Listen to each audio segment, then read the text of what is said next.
नारायण राणेंनी इतरांची काळजी करण्यापेक्षा तुम्ही तुमचा पक्ष का सोडलात? तुम्ही पक्ष काढलात तुमचा आणि 1 वर्षामध्ये आपला पक्ष का सोडलात त्याचं उत्तर महाराष्ट्राला द्या. तुम्ही काँग्रेस पक्ष का सोडलात त्याचं उत्तर महाराष्ट्राला द्या. तुम्ही भारतीय जनता पार्टीच्या परवानच्या दिवशी चिपळूणच्या मेळाव्यामध्ये रवींद्र चव्हाणांना इशारा का दिलात त्याचं उत्तर द्या.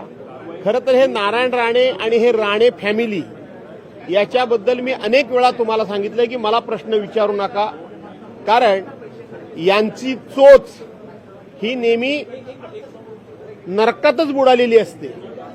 परवानच्या दिवशी त्यांचा तो मंत्री असलेला तो नेपाळी वॉचमन सारखा पोरगा दिसतो ना, नेपाळी वॉचमनच्या पोरग्यासारखा, त्यानं कोणत्या भाषेमध्ये माझ्यावर टीका केली. आणि हे मंत्री देवेंद्र फडणवीसाच्या आणि भारतीय जनता पार्टीच्या मंत्रिमंडळामध्ये आहेत. आणि म्हणून अशांची ज्यांची चोच ही कायम नरकातच बुडालेली आहे अशा लोकांबद्दल पुन्हा मला प्रश्न विचारू नका.